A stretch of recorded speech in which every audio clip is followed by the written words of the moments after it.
So thank you for joining us for today's webinar, Responding in the Times of Crisis, Exploring the Role of Faith.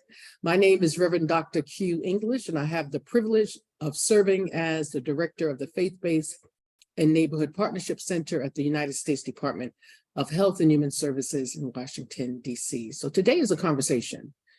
We know our nation, our world is in a crisis. We also know that faith has a role in this crisis.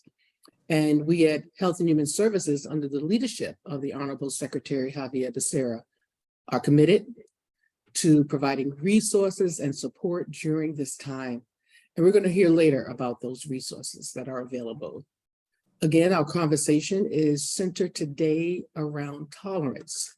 So joining me today for this conversation is Haranessa Faryad, the Director of Outreach for Multi-Faith Neighbors Network at the Adams Center, Rabbi Michael Holzman, Senior Rabbi, Virginia Hebrew Congregation, Imam Mohammed Majid, Executive Imam at the Adams Center, Rabbi Joseph Potasnik, Executive Vice President, New York Board of Rabbis, Dr. Gabriel Salguero, the President and Founder, National Latino Evangelical Coalition, also known as NALEC, and Rabbi Susan Shankman, the Senior Rabbi at Washington Hebrew Congregation.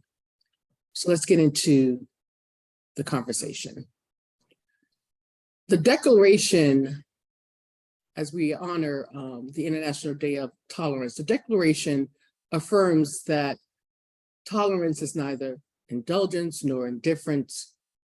It is respect and appreciation of the rich variety of our world's culture, our forms of expression and ways of being human. Tolerance recognizes the universal human rights and fundamental freedoms of others. People are naturally diverse. Only tolerance can ensure the survival of mixed communities in every region of the globe.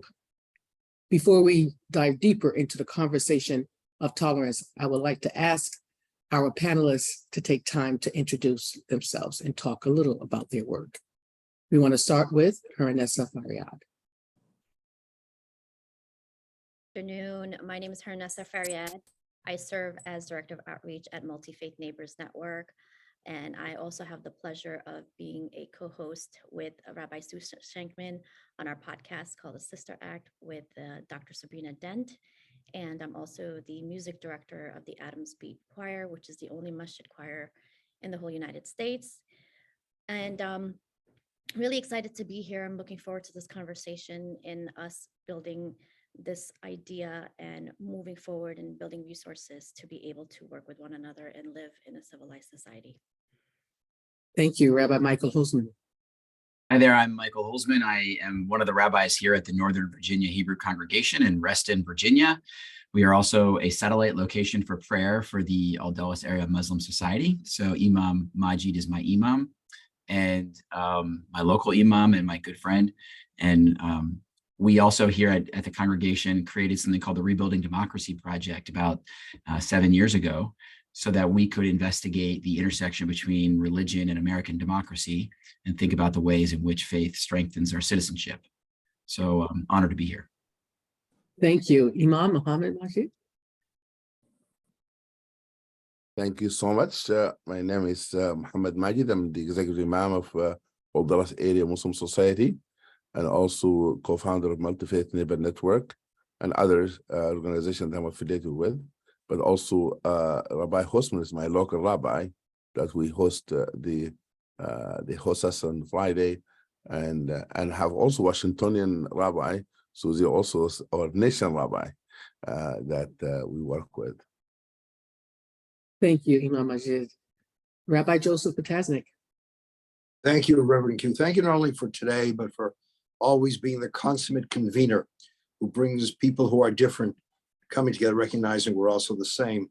So for many years, I have served as the Executive Vice President of the New York Board of Rabbis, which we're proud to say is the largest interdenominational rabbinic body in the world. We have people from all the different branches here because we realize that we're not going to be good if we're detached. That used to be printed on tickets years ago when you went to an event, no good if detached. The same thing is true for humans. And for many years. I've also been the chaplain for FDNY, the Jewish chaplain. And I think I've learned much about bringing people together during 9/11, post 9/11, and that as a Muslim proverb says, there's one blood of the human family. And I think FDNY has reminded us of that. And I do radio here in New York with Reverend A.R. Bernard. We've been on WABC for a while. So it's important that, we are together with our own, we are together with others, and recognize that there is that common bond that must link us together. Thank you, Rabbi Batasani. Thank you for the great work you continue to do throughout our nation. Reverend Dr. Gabriel Salguero. Hello, and thank you, Reverend Dr. Q English and all of the fellow panelists.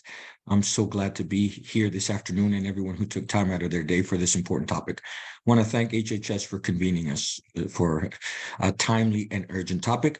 I'm Reverend Dr. Gabriel Salguero. I'm the president and founder of the National Latino Evangelical Coalition of 3,000 Hispanic evangelical congregations across the country, committed to the gospel and the common good.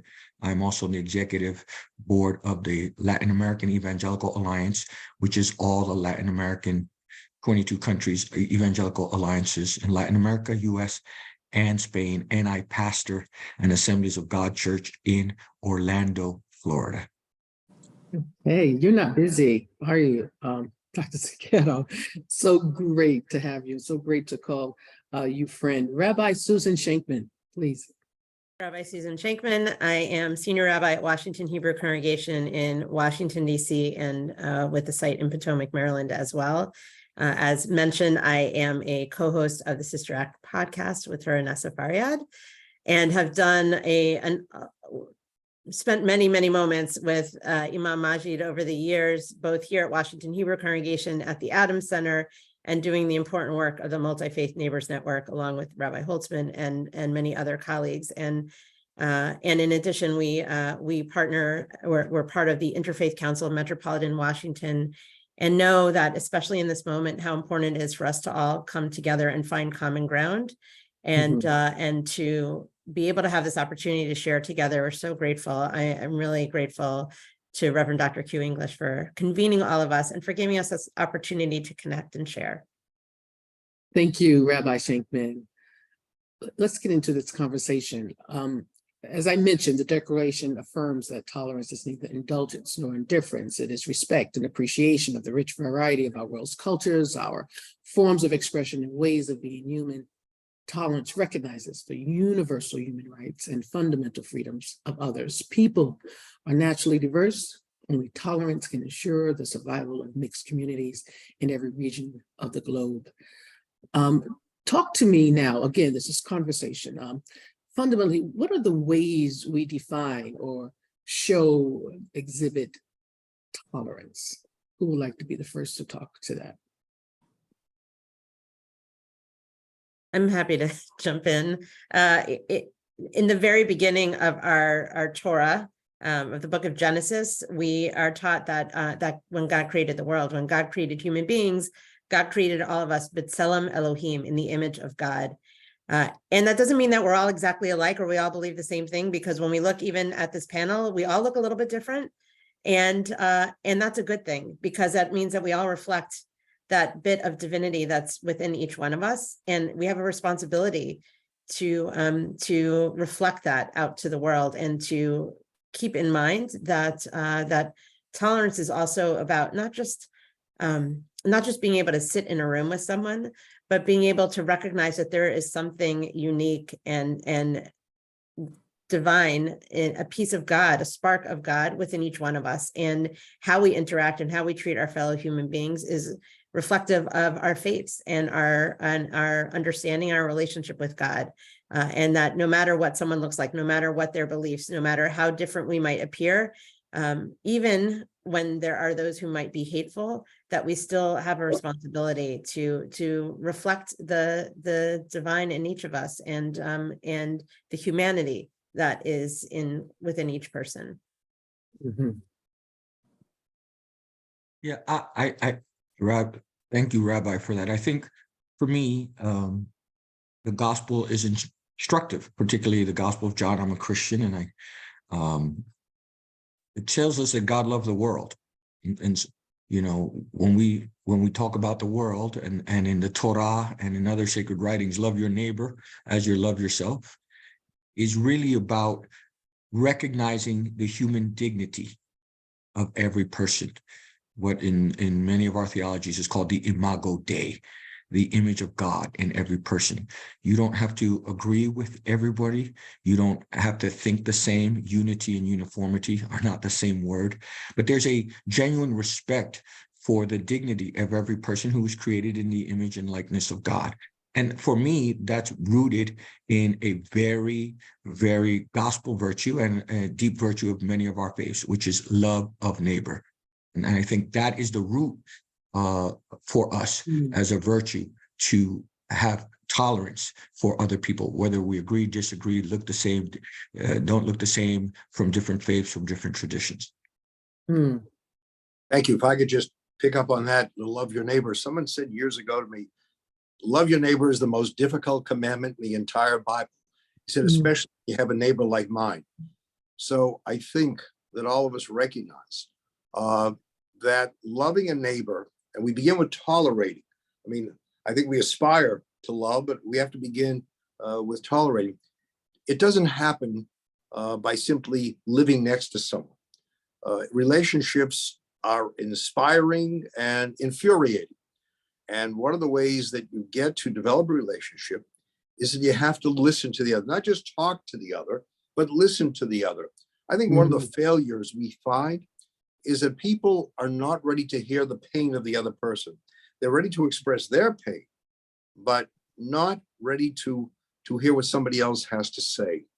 I also remember years ago, it was a cardinal in New York, Cardinal O'Connor, who said that anti-Semitism is anti-Christianity, is anti-Islam. And I think you could reverse that in any way. Begin with Islam, begin with Christianity. The anti offends all of us. And I think that we have to recognize that we are not the same. As a matter of fact, Jewish tradition teaches when you walk into a room and there's a crowd there, you have to recite a blessing, thanking God for creating people with different appearances and different minds. So we need to get beyond this idea that in order to have a loving relationship or tolerate the other in a relationship, that we all have to agree. We don't agree within our own families. We can't expect to have the agreement outside the families, but it has to begin by listening to the other person, hearing the other person, and recognizing that we don't have to convince the other person that we are right. We have to be able to say, you're right and I'm right, and maybe we can be right together. Thank you for that. There are two verses. There are many verses in the Quran, our holy book, where God talks about being the creator and us human beings being the creation. And he also mentions that he's created mankind into nations and tribes so we may get to know one another. If he wanted to, by design, we would have all been made the same, to look the same, act the same, worship the same. But it's through his wisdom that we were made different. And there's beauty in that difference. And with that comes the responsibility that we have as human beings to be able to respect and give dignity to one another, because of the fact that we love God and we want him to be happy with us, and that we understand that everyone around us is part of his creation, that respect and dignity that we give to them goes back to the fact that we worship God, right? If we understand our relationship with God and how beautiful and enticing and intimate that is, we can understand why he wants us to behave a certain way with his creation. They think differently, they might pray differently, they might even worship God differently, but there's wisdom in that for him that we might not know. But for us as human beings, it is incumbent for us to extend that respect to someone else, even in the midst of disagreement, even in the midst of not understanding one another, because we're trying to get closer to God, and understanding that human beings come from that creation creator. There is a legitimate ask that he has. And if that ask is not given to another human being, usually what ends up coming from that is chaos and destruction. Thank you, Holiness.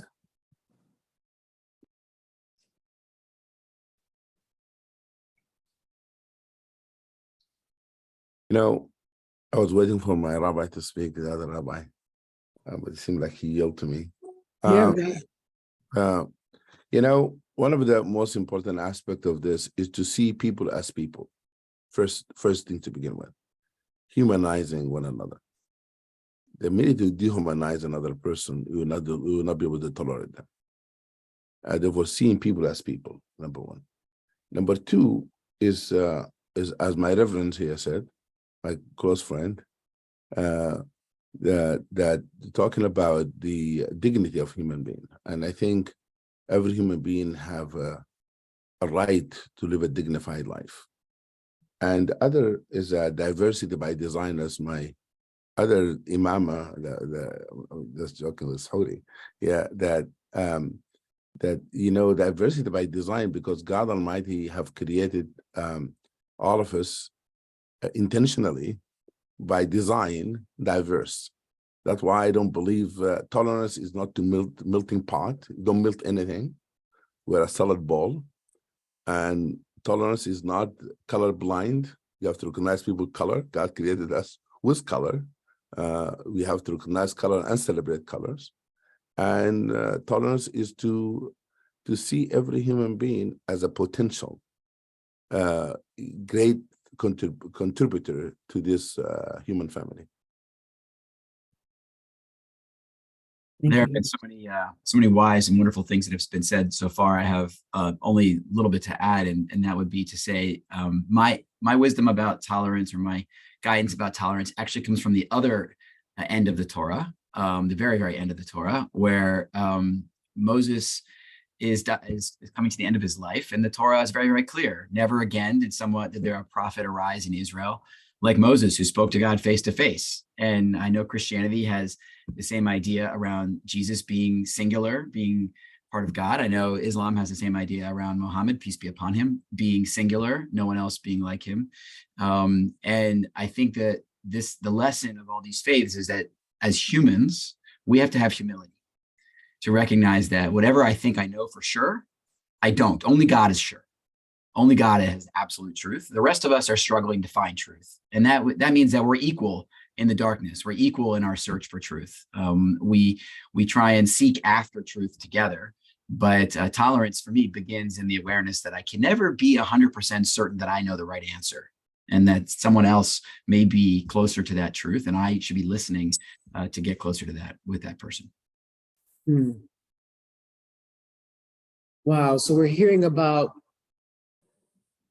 today from all that are part of this panel, all of our sacred texts points toward love thy neighbor and embracing diversity. We're hearing the need to respect and give dignity to one another, genuine respect, not just talk, and that we need to see people as people and humanizing one another, because you cannot tolerate what you don't humanize, is what we heard.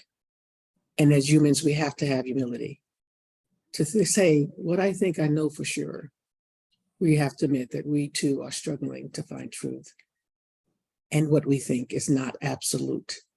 These are powerful words that have been shared. And we know the war that has taken place today. And there's also the war within, even the war within the hearts of people of faith.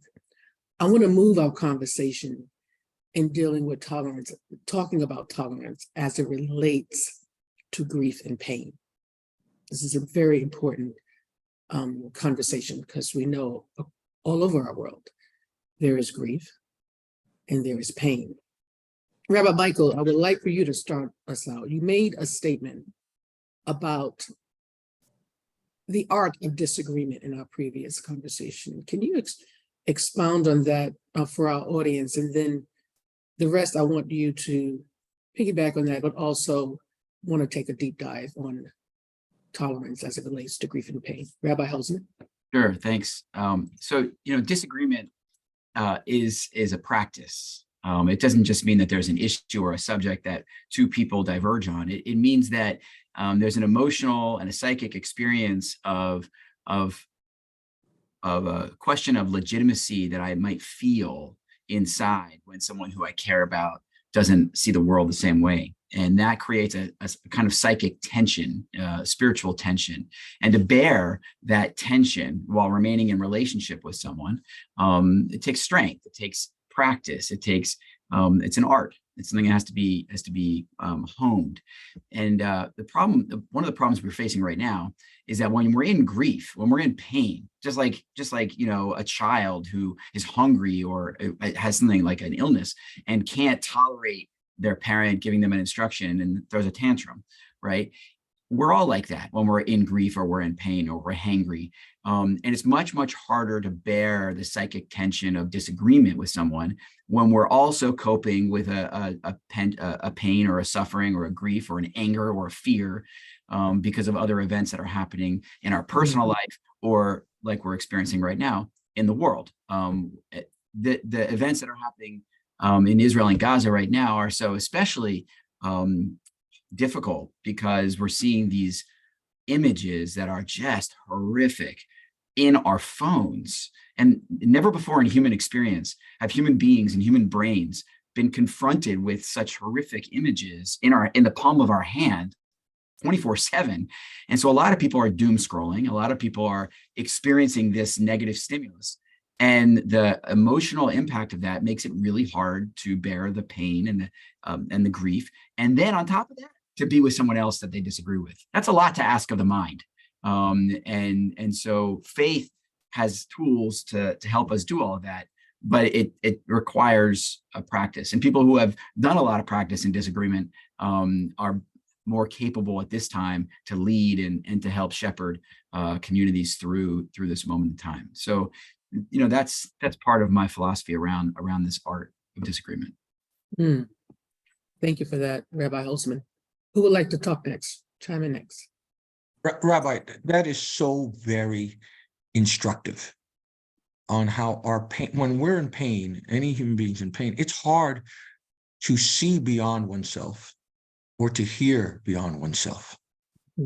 And in many of our traditions, seeing and hearing are spiritual disciplines that prayerfully contribute to empathy or compassion, right? Think about in Exodus, God speaks to Moses and says, I have seen the suffering and I have heard the cries. Think about Hagar and Ishmael, when God speaks to Hagar and she says, I have seen the suffering of your son. Think about in the New Testament where Jesus says, I have seen the suffering and I have seen the people as sheep without a shepherd. But it's incredibly hard when you're, I think the word I'm thinking about is flooded by your own sense of loss, your own sense of grief or anger or pain, and sometimes righteous anger. And so how do we cultivate in our culture, from the very best of our traditions, the capacity to see and hear empathetically in a way that leads to compassion and justice? It's really a formation. In our tradition, we call it discipleship or spiritual formation. How do we cultivate in the public space the capacity to bear our own pain, grief, suffering, anger, while seeing the pain, anger, and frustration of other people? This is a lifelong process that I have to admit I don't always get right. And so we have to there has to be a stick-to-it-ness to it. We have to keep at it as we mature in this. So in the Muslim tradition, when the Prophet Muhammad, peace be upon him, was kicked out of Mecca into the hillside with his followers, and majority of them died from famine. They were left basically to die. No one was allowed to give them food, water, nothing. And for 3 years, they suffered, to the point where his wife Khadija passed away from malnutrition, and so did a lot of other companions. When years later, when he came back to Mecca, because the Meccans knew that he was going to come and take over as the leader of Mecca, they were so scared. They were frightened that this man that we pushed out of our land, we pushed him out of his home, and so many people died, his wife died, he's going to come back and seek vengeance on us, and he's going to kill all of us, and he's going to eradicate all the Quraysh that was in Mecca. But what ended up happening is when he came back to Mecca as the leader, he told them that you guys are all under my protection. He didn't harm anyone. He did not destroy anything. And because of that, so many people in Mecca became Muslim, but they also understood and accepted him as a leader because he exuded compassion and empathy and understood that as a leader and as someone who is God-fearing, there are certain requirements of you as a person that's in charge of other people. And sometimes we forget. I mean, I'm the only person on this panel who is not clergy. So thank you, Imam Majid, for giving me that honorific. And, and we talk about leadership in terms of where we are in our congregations and the people we talk with.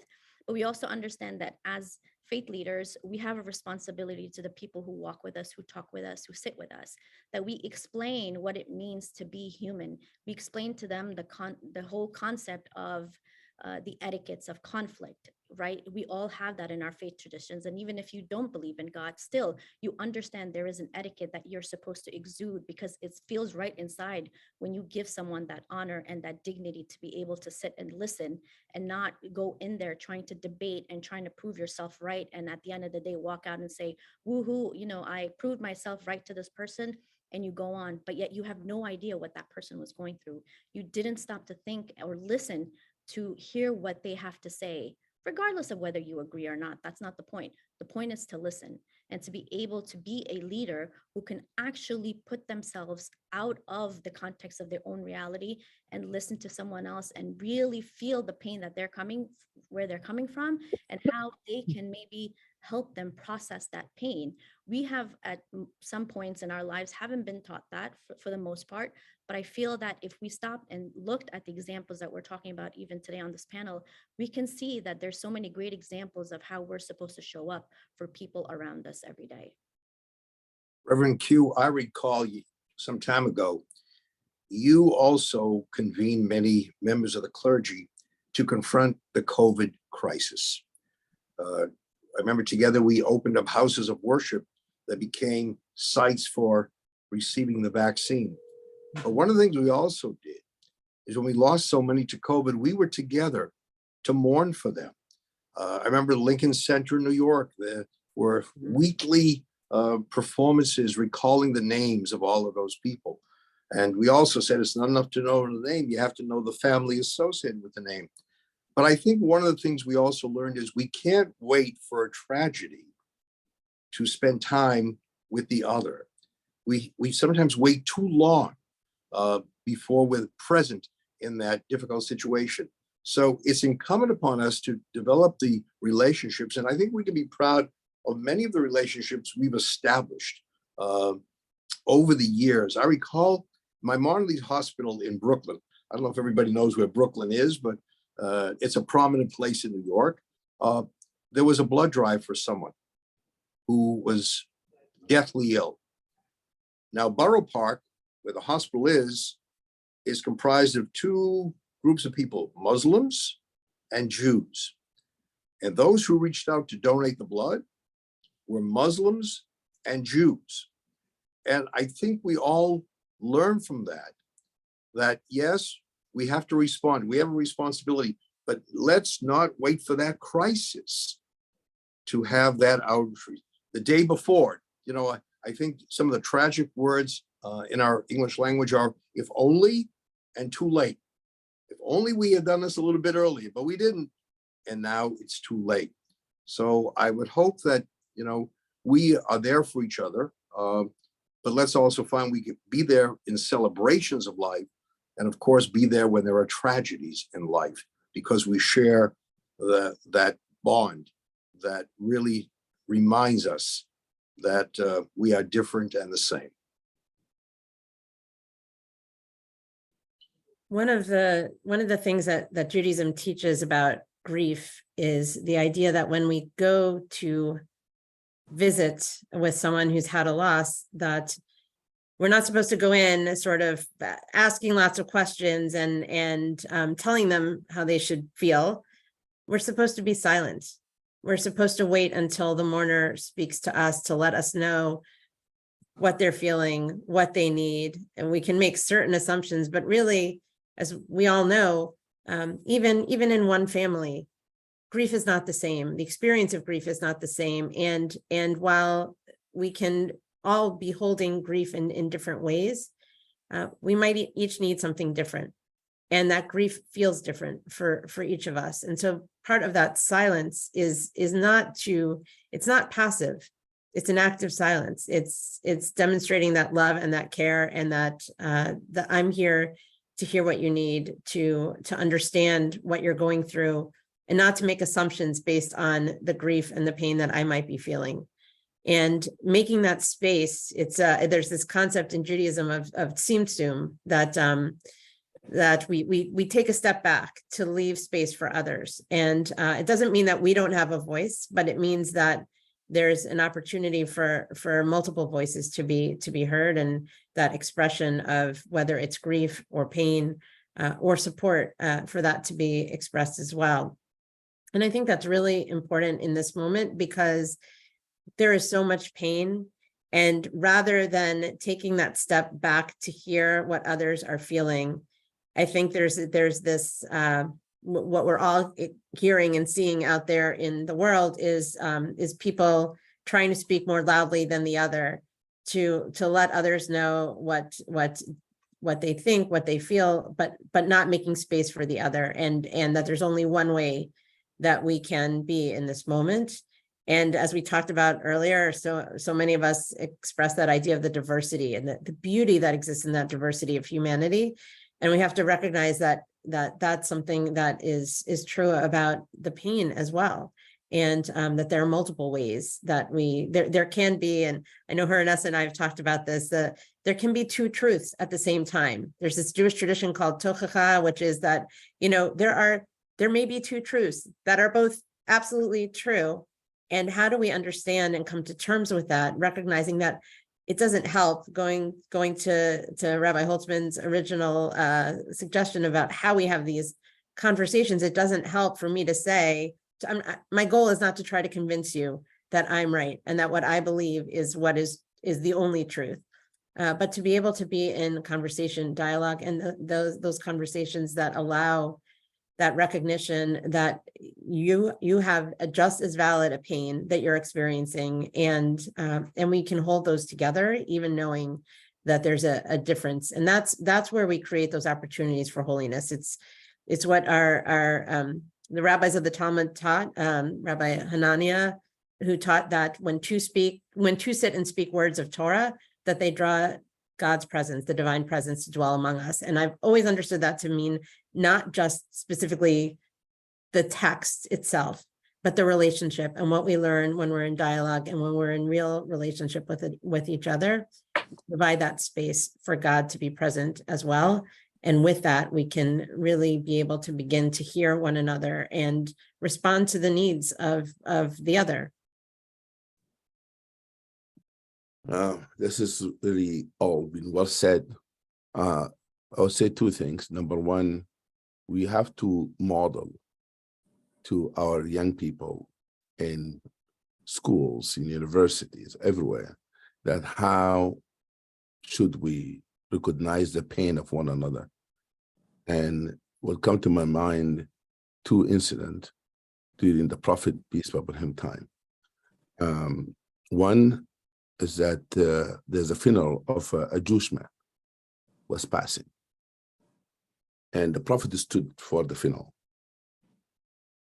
as a respect of that soul. And he was told the person was not Muslim, was Jewish. Then the Prophet replied, isn't he a human being? You need to recognize the pain, the loss of every human being, as the Torah or the scripture says, and Quran says as well, whoever saved one life, as if have saved life of all humanity. And whoever take one life, as if have taken life of all humanity. Until and unless that we recognize the loss of every human being, innocent human being, is a loss of all humanity. And the pain of every mother's, or every father's, of every child is the pain of our own. Then we don't have empathy. That we have to recognize that we as a human being, we cannot be numb to the pain of the others people. We should not delegitimize people's pain. When people said, I'm in pain, Don't say you should not be in pain. That legitimizes people pain. And then we have to say, how can I comfort you? What can I do? And therefore, it is very important, this idea of all of us created equal, all men created, all human being, to be inclusive in the statement, all human being created equal, has to be really something that we practice every day, we feel every day, we recognize every day.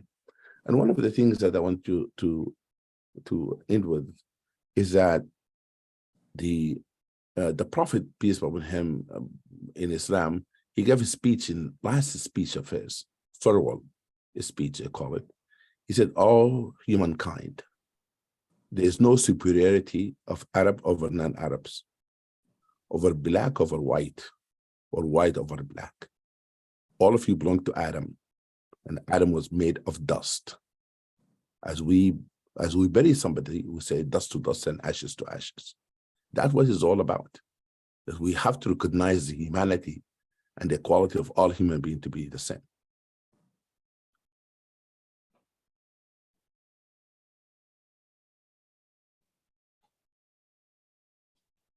There was a lot shared in these 3 moments, seeing and hearing are spiritual disciplines that contribute to empathy and compassion. We're hearing when you're flooded by your own sense of loss or grief or pain, how do we cultivate in our culture the capacity to see and hear empathetically? How do we cultivate in the public space to bear our own pain while seeing the other in pain? And I think too, we can't wait, is what I also heard, for tragedy to hit, to spend time with the other. And it was incumbent for us to develop relationship now.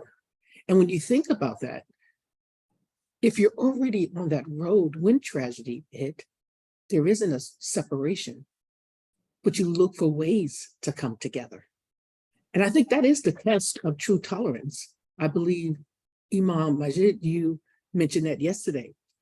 How can we say we've been in a relationship for 20 years and then tragedy hit, and in a moment we are no longer?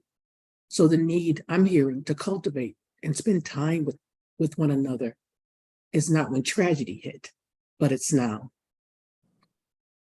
We also talked about, we also heard today the way we demonstrate tolerance in conversation rests strongly on listening. And I believe one of the most effective means of communication is in our ability to listen. We move toward the need to be sensitive to other people's pain. And then Imam, which is a very important conversation, which I'm hearing more about, is our young people who are suffering in schools and universities. And to your point, the need for the faith community to model. And then lastly, the recognizing that the loss of every human being, the loss of every human being is the loss of humanity. The pain of one is the pain of all, and that we should not diminish the pain of the other. And then along those lines, we're asking that question. Now that I understand, hear, and see your pain, while I'm yet in pain, how can I comfort you?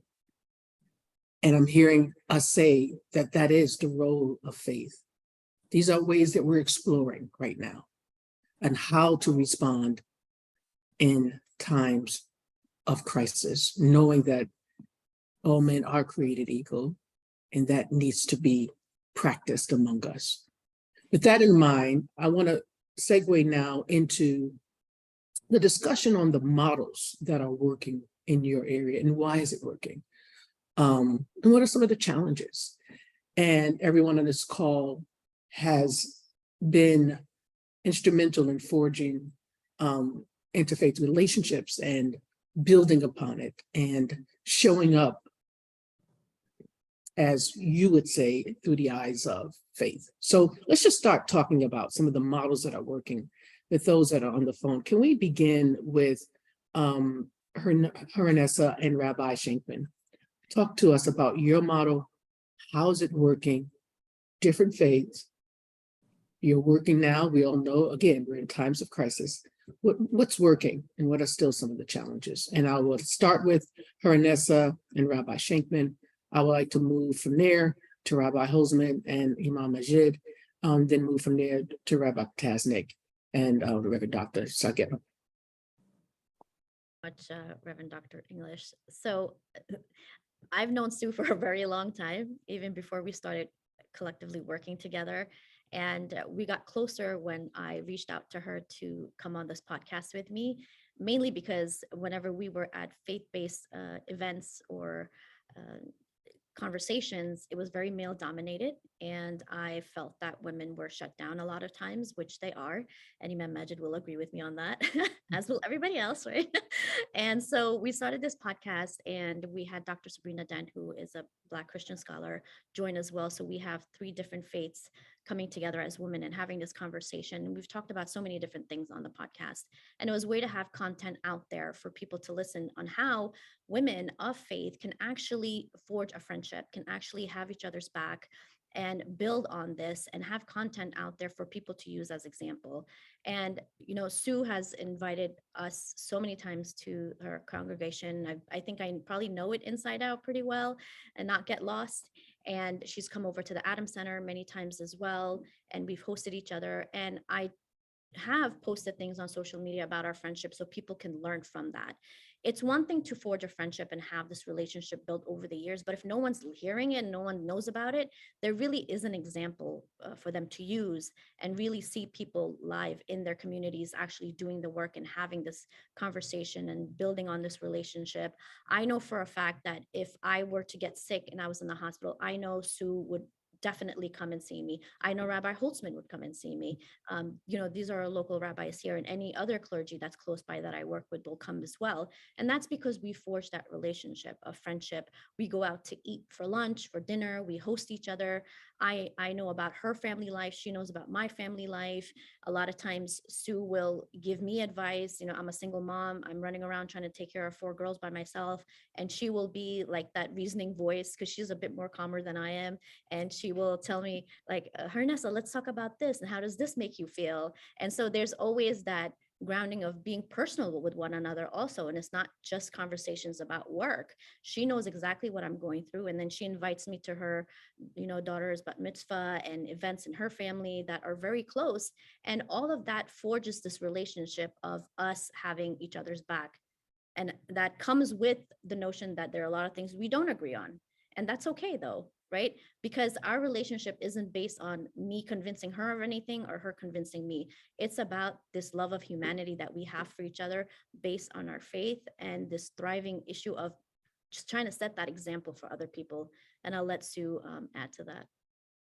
So one of the beautiful things that I love about the connection that Haranessa and I share along with Dr. Sabrina Dent is I have 2 sisters, 2 biological sisters.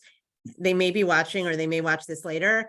It is much easier in many ways with Haranessa and Sabrina because of just we don't have that extra piece of the family dynamics. And I love my sister. So let me make it clear on that. And we also have things that are very different in how we look at the world and in how we understand what's happening right now. And we've also we've prioritized building this relationship over many weeks, over years of enjoying each other's company and then making a commitment that we are going to not just enjoy each other's company, but we are going to carve out time on a weekly basis to talk about things that matter and to look at them through the lens of faith and recognize the ways in which our faiths inform how we look at the world and the similarities as well as the differences and what we can glean from that brings more meaning to how we each express and practice our religious beliefs as well as our humanity. And one of the things that's so striking to me about that is that in recent days, it was really important for Haranessa and I to be together multiple times, to be able to share, to be able to talk, to be able to check in and offer support and love. And I think that it's even if people who are watching and listening don't already have those relationships, there are people who want those relationships, who are in your life, who are nearby, and you can go to your faith leader to find and make those connections, because I think it's very easy to stand aside and be able to say things about another group. It's very different when you have the personal relationship. It is not just, there's no monolith in any religious group. It's about human beings, individual human beings, and it's about that investment in the human relationships. One of the things that's most meaningful to me, we have 2 buildings, and in one of our buildings we have right now, we've just done some work and some renovations that include a wall of photos, and these are like life-size photos. And right in the middle there, and Hernessa, I don't even know if I told you about this. I did take a picture. I think I sent it to you, but there's a picture of me with Hernessa and Sabrina at my installation when I became senior rabbi. They showed up for me here. And that picture memorializes that moment, but also it's something that is a message to our community, that this is a place, certainly a place for people of our faith, but it's a house for all to come into, and for us to build relationships with those who might practice differently, who might look different, but who share those common goals for humanity and for our world. And so I love that that's something that I see every morning. It's a reminder to me, but also even more than that, it's a message to our children that when we talk about modeling, the conversations that we've had on the Sister Act are not just about our religious practice. They're about the things that we as women of faith, as mothers, as sisters, as daughters, how our faiths inform the daily struggles and strivings, and to be able to know that for not just our children, but their parents as well, that they see that this is something that's a value that we hold as a congregation, and that we need to do more of that. And I think that's something that, again, for those who might not know where to start, reach out to a faith leader, and I'm sure that they'll be able to connect you with community, and that only will help us in creating this world of tolerance. Imam, would you like me to go first? Yeah, I'm not going to bother waiting because we would just argue back and forth. No, you go. No, you go. So one of the things that is interesting about our relationship between our 2 institutions is that it happens in real places. It happens in real buildings, and between institutions. And I think one of the things people take for granted in the United States is that we are a highly institutionalized country. We have lots and lots of actual spaces where human beings interact with each other, and then real problems have to get solved. And so, ideological differences, doctrinal differences, faith differences, you know what, when you have to deal with people who just can't use a parking lot properly and don't know how to drive in the parking lot, all that stuff goes away. So when the Adams Center is having Juma on Friday afternoons, and our preschool, which we used to have, was letting out on Friday afternoons at the same time, and I get suburban preschool parents and Muslims coming to pray at the same time, it's a parking world crisis, and and so having to deal with real problems and real human things. We have in the men's bathroom here, I would love to get one in the women's bathroom. We have a foot bath in the men's bathroom because the members of the Adams Center used to come and pray and use the sinks, and they would make such a mess on the floor that we had to get a foot bath, right? Like, this is what happens when you have real institutions and real human beings that have to solve real problems, okay? And I can't emphasize enough that pragmatic piece of this kind of relationship building. One more thing I want to, 2 more quick things. One is, prayer. Reverend Salguero mentioned prayer earlier. He said prayerfully, kind of as a aside.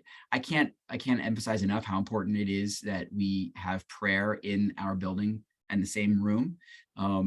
Even though it's not at the same time, I really do believe that the prayers are still in the room when we come to pray later that same day. And that's transformative. And then the last thing I want to mention is that, as people who share a building, as people who share prayer, we have a lot invested in this relationship. what we sometimes shy away from, what we sometimes are afraid of, is challenging ourselves, is the time we spend apart and asking ourselves the hard questions that we're going to have to face when we come back together. And I think part of this tolerance building work that we have to do is being willing to be courageous within our own communities, within the Jewish community, to say, what are the things we're going to have to respond to? What are the questions that our Muslim or Christian, Arab, partners, Palestinian partners might ask us that we have to be prepared for emotionally? And to do that hard work, it's much easier to avoid that stuff. I have to say, I feel like a duty to own the sin of avoiding some of these topics for years with Imam Majid and with the Adams Center. We don't necessarily go deep on Israel and Palestine because it's tough, it's hard, and it's easier to avoid it. And I think that has left gaps in the interfaith community across the country, because I don't think we're unique. I think most interfaith groups probably avoid the really hard stuff and don't get together and really hash things out. And it's much harder to do that in the middle of a war than it would have been to do that in a slightly calmer time. And so I think, those three things: real problems, the power of prayer, and doing the internal work that takes courage. So I just want to add that. Wonderful. And thank you for the noticing that the messy prayer area, so wudu area, and apologizing on behalf of my congregation, I'm creating a messy place and cause you more expenses to build a food place for them to make pollution. That's part of this inside joke for those who are not knowing what we're talking about. I would like just to say that really what Rabbi Hosman is absolutely said, what he said is correct. That we did start this conversation, as you know, after last Gaza war, one before this, and then we have brought rabbi and imams from the regional area, this region, and we have a serious conversation about the Palestinian-Israeli conflict. We should continue that conversation. But one of the things I would like just to say that when this conflict started this time, I did reach out to my friend Rabbi Hosman, and I asked him whether it's still appropriate for us to come this Friday, coming Friday after October 7, to the synagogue. And if your community want to have a break so that we can have those congregants go somewhere else. And Rabbi Hosman said, no, we would like you to come to the congregation to pray. And not only that, him and his board wrote a letter to our community, and Rabbi Hosman read the letter in front of hundreds of congregants on Friday afternoon. And people lined up, hugging him and thanking him. That is a true moment of people coming together. That we have children go to same public schools, Muslims and Jews. We have children going to same universities. And when you say love thy neighbor, then we have to really live our faith.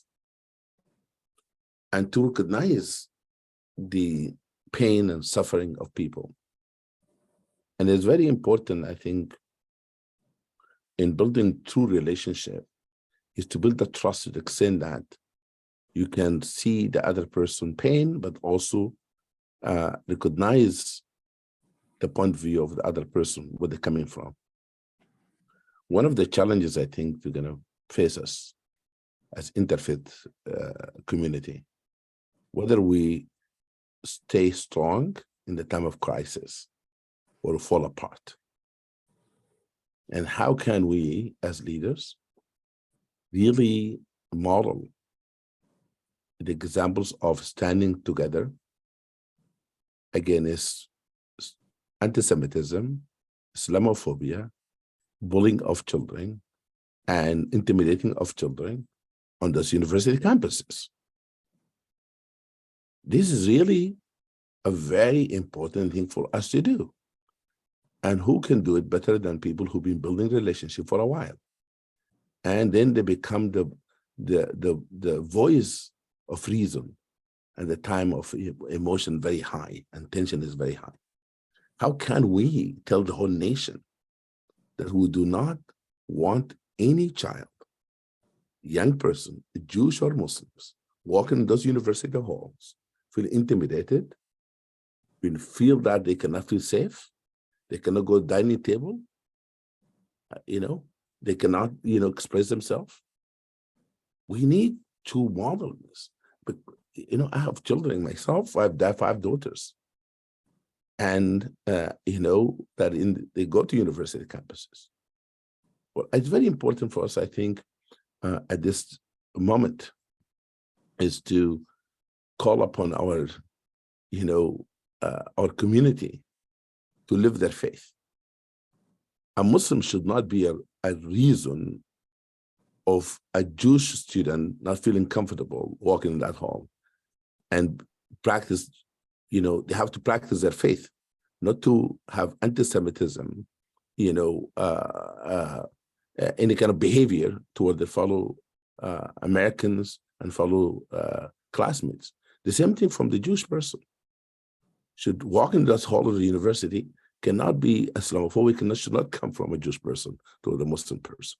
That's a message that we have to say loudly and clear to all our young people that listening to us today, that we stand for those values.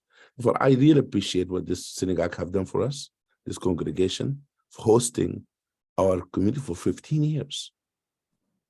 15 years we pray in this, a mosque being in a synagogue. It's not a short period of time. Oh, thank you, Rabbi Potasnik and Dr. Salguero. Thank you so much. As I listen to others and then I speak, I think of a rule we have in the Supreme Court of the United States. After attorneys present oral argument and the justices go into conference, the following has to be practiced. One person speaks and everybody else listens.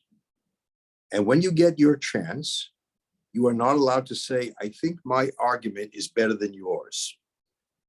Because what you have to demonstrate is that everybody's argument has some merit and you have to listen. And I think we're trying to do that here, is listening to the other before we speak. The second thing I thought of is, I read years ago, there was a woman who had this bad habit, and many people I see emulate it. Whenever an ambulance would pass with the sirens blaring, she would put her fingers in her ears. And one day, an ambulance came for her because she was stricken with a heart attack.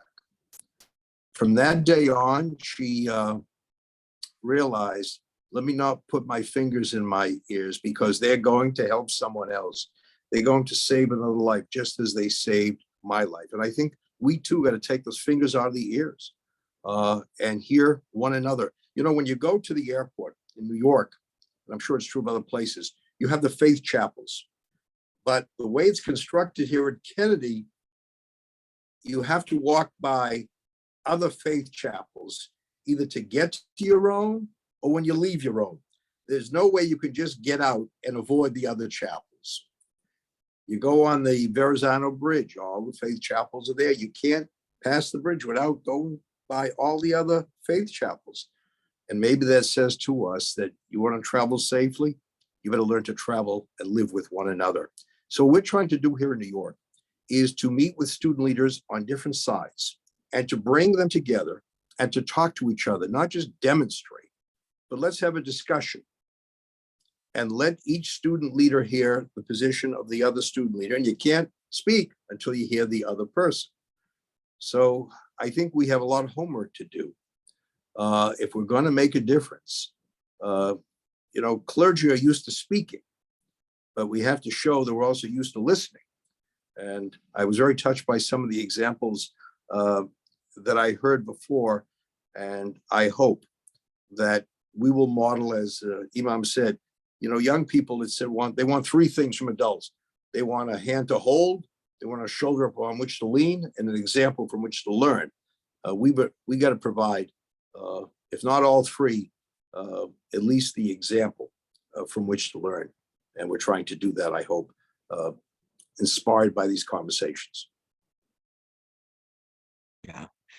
Rabbi, I think they should give a graduate school credit from this conversation. I'm learning so much. And so I'm appreciative to hear all of my colleagues. Look, I live in Orlando, and 6 months after I moved to Orlando from New York, I was a pastor in Manhattan. When 9/11 happened, I lived in Manhattan. And the difficulty of 9/11 for us all. And I served as a chaplain in Ground Zero.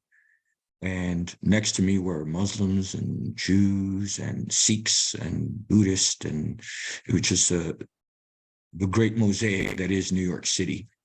And I'm reminded that some years later, Pope Francis came. Actually, Rabbi Potasnik mentioned Dr. A.R. Bernard, who's a dear friend of mine, and there was on that Memorial Day, there were rabbis and imams and Sikhs, and first he went to Washington D.C. and then he came to the memorial in Ground Zero. And what I was reminded was that in that great suffering, I saw great humanity.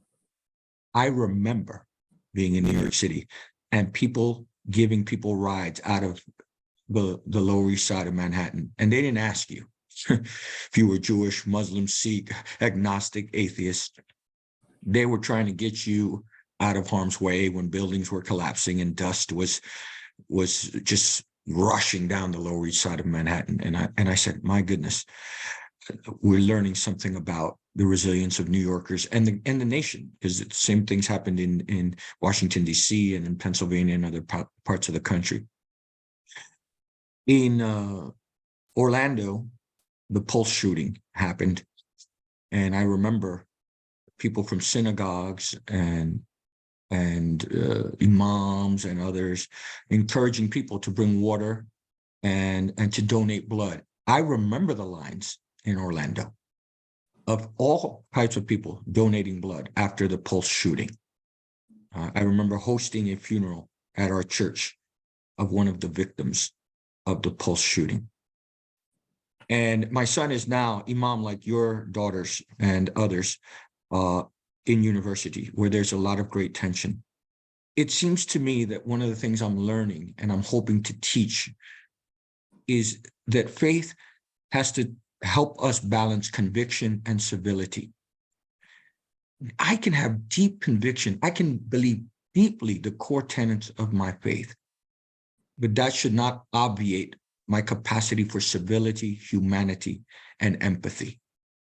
And somehow in our teaching and in our modeling and in our mentoring, we have made conviction and civility incompatible. And when conviction and civility are incompatible, tolerance is impossible.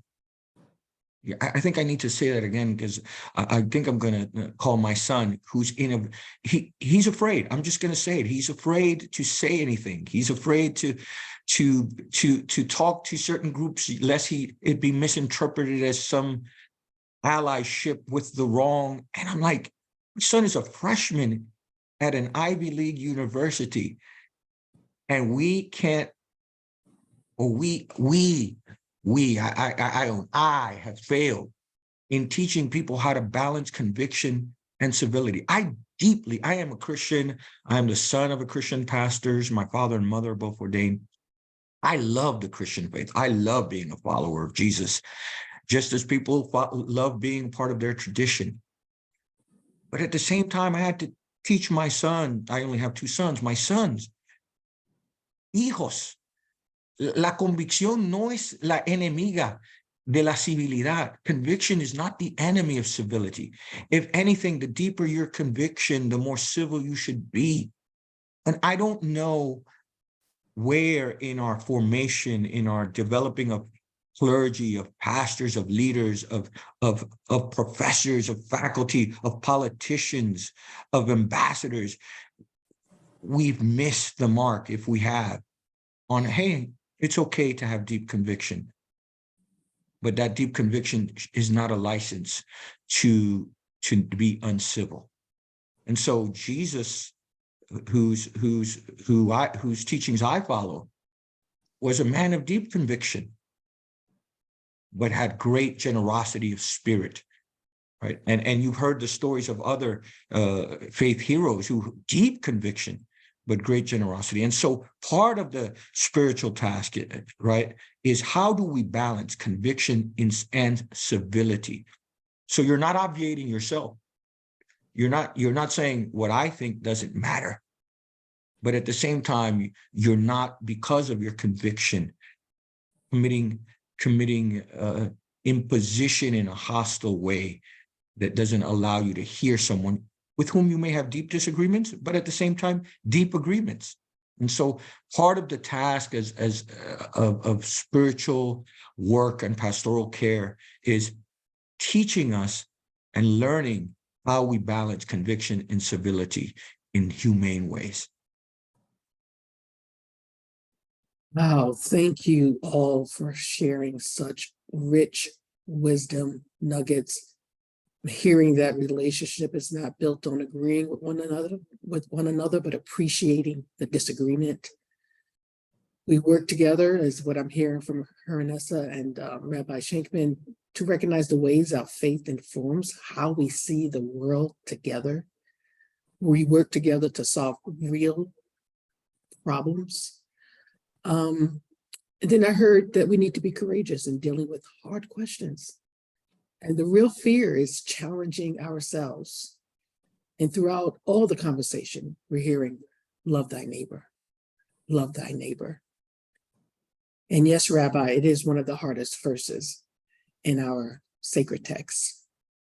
Then we heard the challenges that face us in interfaith community is whether we stay strong or fall apart. How can we model standing together?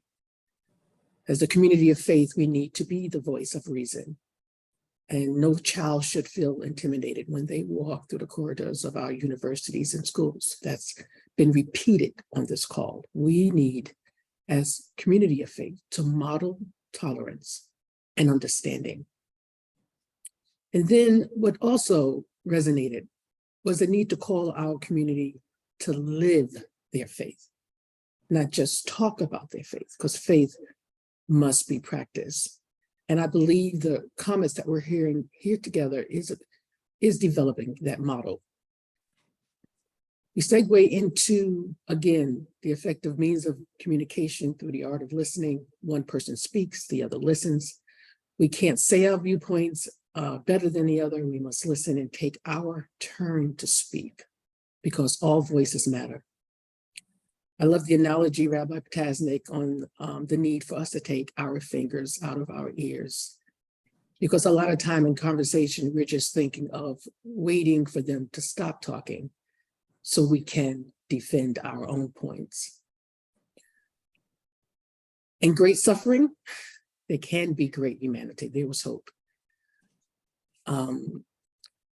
You heard that they didn't even ask what your religious affiliations were during that time in New York. And that faith had to help us balance conviction and civility. It's so powerful. And it was definitely something for all of us that are listening to think about, because we've made conviction, as we heard from our Dr. Seguero, and civility incompatible with our faith. And when this occurs, he taught us tolerance is impossible. And that conviction, and we must remember this, is not the enemy of civility.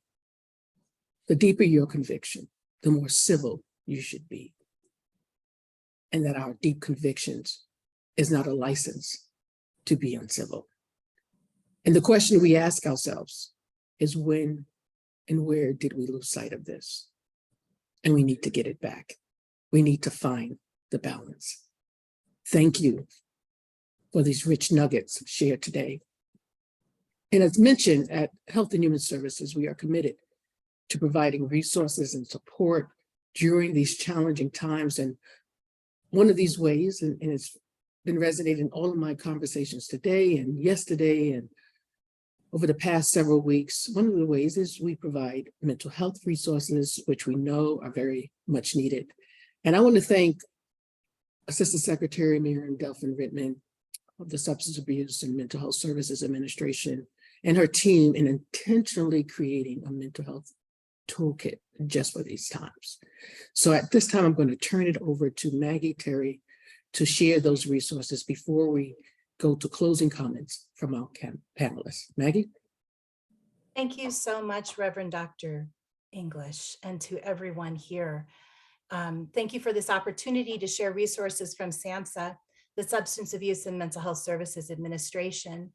Our mission is to lead public health and service delivery efforts that promote mental health, prevent substance misuse, and provide treatments and supports that foster recovery while ensuring equitable access and better outcomes for everyone.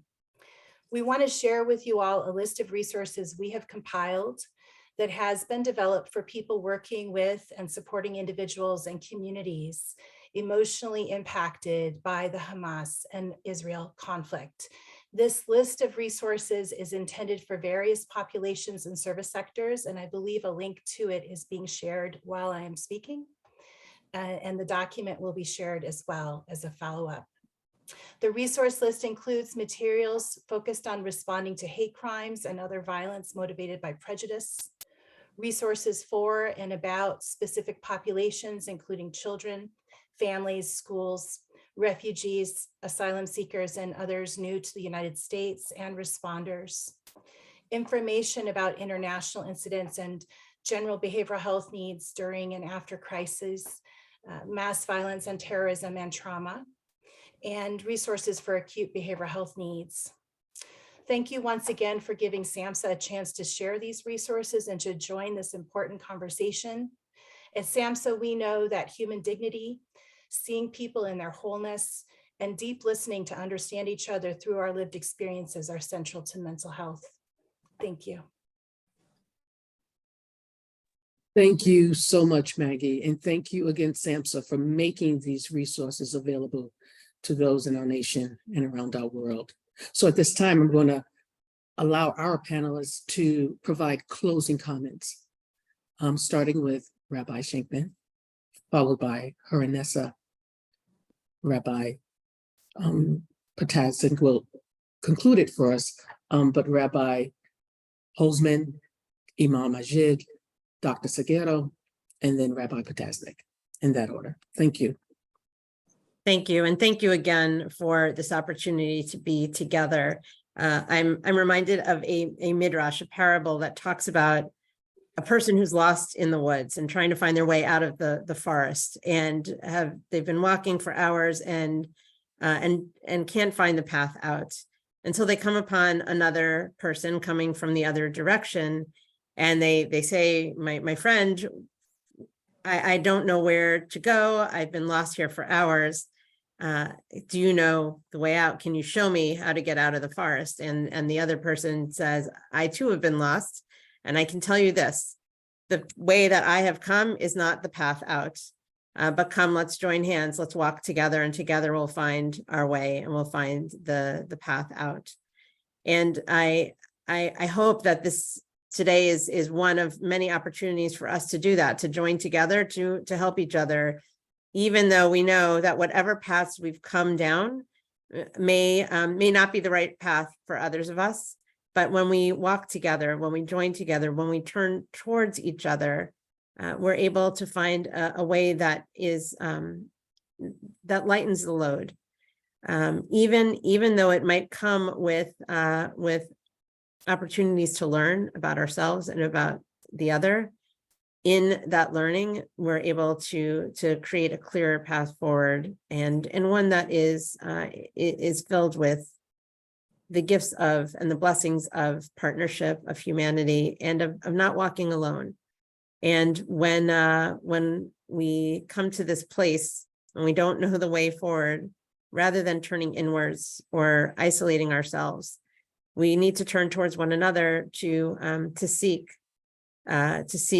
whether it's a path or whether it's just a hand in that darkness. And so I hope that we'll continue to be those hands and that presence for each other and in standing together rather than in tearing apart our communities. When we stand together, when we join together, when we share together, we bring more love into the world, and not just tolerance, but ultimately we pray peace as well.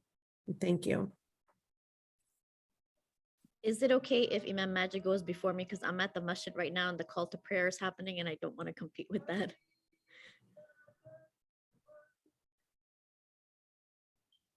Okay, with the permission of Holiness, I would like just to say that,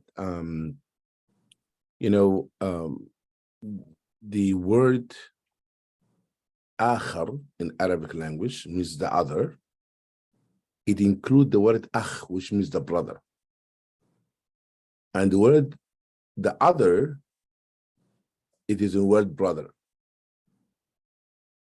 That means we have to see one another as one family, as human family. And that has to be not a cliche. Since my reverence, Dr. Sragaro says that, conviction and civility, you have to have a conviction that every human being created equal.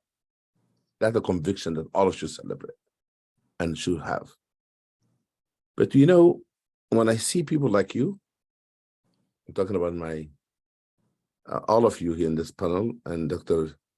English, being a glue, bringing people together, you give me hope, seriously. Me personally, just this discussion today, give me hope that we can model this. We can show the nation, we can show the people. People need to see more of this, need to see that recognizing one another humanity, recognizing one another, pain, recognizing one another hope. Because you see, in the end of the day, in this human being, they have to discover their lineage. And the lineage come from, according to Islam and Judaism and Christianity, I have to be clear saying that, is just one family, then become tribes and nations, ethnicities, culture. We are really, literally, brothers and sisters. For I'm hoping one day we'll see every child walking in the street and say, this child could be mine, have to have same opportunity, school, dignified life, access to food, access to, give them a chance, give every child a chance to reach their potential. If we do that, then I think we've been able to live our faith, living our faith. But I'm very optimistic, Dr. English, Reverend Dr. English, that it's good to have clergy in government. I'm promoting that because, they bring that kind of the spiritual and the soul to the government. Thank you. Thank you, Imam. Thank you. Thank you so much, Imam Majid. I want to thank Reverend Dr. Q English for hosting us, and everybody on the panel, and HSS for convening this and having this conversation. It doesn't end here. This is hopefully just the beginning of the things that we're going to expand on in our lives. I do believe that people of faith and leaders of faith have a higher responsibility in cultivating a world that is full of peace and that can actually bring people together in different ways, in getting to know one another. And I'll give you two examples of how this work has impacted me. When I learned that after the Holocaust, Albania is at that time was a Muslim majority country. And after the Holocaust, it was the only country that ended up with more Jewish people in it than it did before the Holocaust. It was because the Muslims in Albania ended up taking and hiding the Jewish people in their homes and their basements in different areas so that they could be protected. So history has given us examples of how we can actually emulate these types of incidents in our own communities, that life is precious, regardless of where that person's coming from, how they worship, or the things that they do in their daily life that might be different than ours. I have a neighbor myself that belongs to a certain political party, and me being a woman who's visibly Muslim, and when I go out, everybody knows that I'm Muslim. My kids would always tell me to not talk to him. But me being me, I said, no, he's going to be the first one I talk to. And every Eid, I always give my neighbors, which is a holiday, some cookies or some treats. And so his was the first one I went to, even though my daughter was like, no, don't go to his house. I said, no, he's going to be the first one. And so I went and I gave him the box of cookies. And that started a friendship with this guy who normally would probably never talk to me, would never try to have a relationship with me, to the point where like every time I pass his house, he stops, he waves, he mows my lawn, he comes and like shovels the snow. He brought me organic dates, not the cheap ones. He went to Trader Joe's and got the really nice organic ones. He gave me his number and he said, listen, I know that you're a single mom, and if anybody tries to hurt you, you call me, right? And he's like ex-military, like he has everything. So he's like, I will come.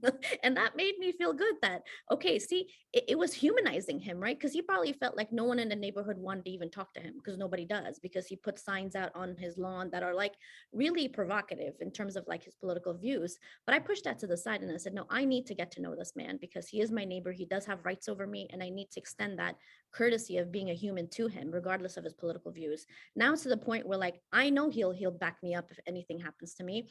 And he's always watching the neighborhood and telling me if anything happens. But at the same time, if we're not reaching out to our neighbors, how are we reaching out to other people? These are people we live around. Our homes are there. If we don't know our neighbors, that's a problem. We have to start with our neighbors. We have to be able to connect to them, learn about them, learn who's living with them, and who's in their family, so that in case something happens, you're going to be able to advocate for one another and keep the community safe. But it also bridges that relationship. It gives you that knowledge and the ability to forge relationships with other people as well. And this is such a huge component of all our faith groups, is knowing your neighbor, loving your neighbor, reaching out. And it's literal. It's not just like, oh, hi, how are you? I don't even know your name, and I don't want to know your name because you look different than me. But no, actually going out and getting to know them and saying, hey, I've noticed I lived on this block for 5-6 years. I really don't know your name. My name is so-and-so. How are you? And start that relationship, and then actually take that as an example to move into your workplace and your friends and people you go to school with, and teaching these skills to your children. A lot of times I've seen. Yeah, that's really good. Thank you. Yeah. Go ahead. I'm sorry. You wanted to have one last final. I was just going to Just say that watching time. I've Go seen a ahead. lot of youth who do not have the skills to communicate with other people because we've kind of not given them those skills to be able to communicate with other people. That's another thing to add on this component of reaching out to other people and getting to know them. Sorry, I went off. Thank you, Vanessa.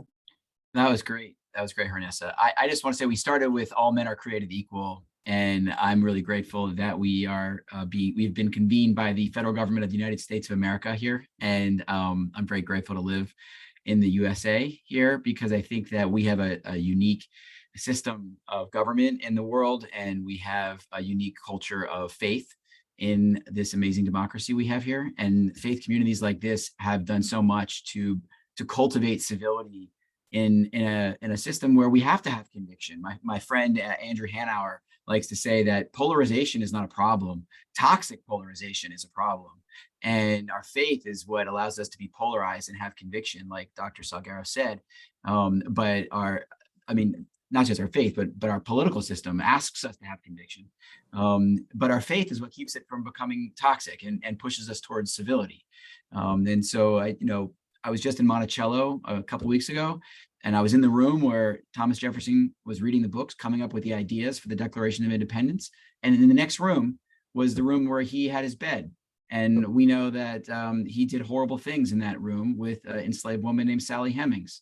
And, the same exact human being can be flawed, and we're all flawed. And the United States has been a place trying to improve ever since. And convenings like this help us do that. So thank you for convening us together, Reverend English. I want to start by asking Hernessa, what kind of cookies helped motivate somebody to mow your lawn, Plow the snow. I'm going to send you my address and we're going to get some cookies. But that aside, Eat cookies sold by Costco. They're for it's literally said Eid Mubarak. I'm going to get some because it makes people mow lawns and plow snow. So there's hope still. But listen, I think that for me, this conversation has been not just instructive and illustrative, but it's been inspiring that we all are men and women of deep conviction. We love God, but we love our fellow human beings, and that is the continuous call, right?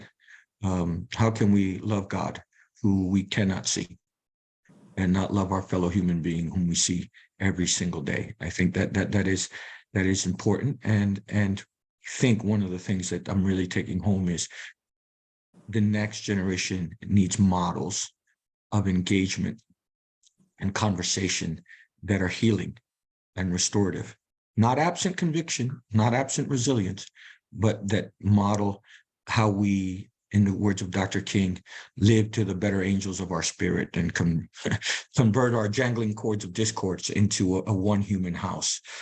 Even with in my house, we don't all agree, but we agree to love one another and to respect one another. And so thank you, Reverend Dr. English, and thank HHS for convening us. And I hope this models some ways forward. Thank you. I was just having an imagined thought of bringing cookies to one of my neighbors who would say to me, I have type 2 diabetes. Why are you bringing me cookies? So I'm not sure that would strengthen the relationship. Secondly, Reverend Q, we cannot thank you enough for the matchmaking that you did and bring us all together. Now, you said you want me to conclude, and I think back some time ago when I officiated a wedding and I received the most unusual note from the couple, which said, Rabbi, thank you for bringing our happy relationship to a conclusion. Well, I just want to say, I want to bring this happy relationship to a happy conclusion. Years ago, the famous portrait of the Mona Lisa was taken from the Louvre Museum in Paris. More people came to examine the blank space that was on the wall than in all the years the portrait had been hanging there. And I think we are guilty of doing some of that as well. Reverend Q, years ago, you brought us together on the issue of bullying and on the issue of exploitation of women. And I think that too many people were silent. So we're seeing violence today, but we saw violence yesterday. And horror happens when people are silent instead of shouting. Imam, you mentioned about acher and ach, brother and other. If I could just extend that, the word responsibility has in it the word for other. So I think all of us agree that we have a responsibility, achrayut and acher. We have a responsibility to the other. And I'm pained to say that I understand what Abraham said in the Bible, I'm a resident and I'm a stranger. Because I think many of us right now during this painful period, we don't feel that we're residents, we feel we're strangers. And we have a responsibility to the other, being the stranger, to make you feel that no, you're a resident. We can have differences, but we don't have to build a wall to separate us from one another. So I would hope, Reverend Q, that based on what we did today, we do this again, but maybe using different platforms. Young people are on WhatsApp. Young people are on TikTok. I think maybe if they would see some of this closeness that we enjoy, some of the respect, more than tolerance, the admiration of the other, I think that would be a great lesson for them. So they learn in school that 1 and 1 equals 2. They need to see 1 and 1 can equal 1, because you all share that oneness of spirit. Thank you so much. Thank you so much. And definitely we'll take that into consideration, Rabbi. Fantastic. And thank you so much for everyone that has joined us today. The recording will be made available to you as well as the resources. I hope you were inspired and motivated to do more as I was, to live a life that models tolerance and understanding. And thank you to all the panelists for their heartfelt, wisdom-filled, faith-filled contributions to the conversation today. As I think of the priorities of our administration, President Biden often spoke of restoring the soul of our nation. He has been clear that hate, bigotry, and violence have no place in America. And when Americans cannot freely participate in the basic activities of everyday life, like going to school, shopping at the grocery store, or attending their house of worship without fear of being targeted and killed for who they are, the very fabric of our society is at risk. Paulo Coelho said, in order to have faith in his own path, he does not need to prove that someone else's path is wrong. And Timothy Keller followed that up by saying, tolerance isn't about having beliefs, it's about how your beliefs lead you to treat people who disagree with you. Tolerance is indeed the virtue of the man without convictions. So today, more than ever, is we need to hear the other, be there for the other, be sensitive to the other's pain while knowing you too are in pain. Embrace love, hope, and promote unity. So let's do our part in modeling tolerance and understanding, because I'm a firm believer that as long as there is breath, there is hope.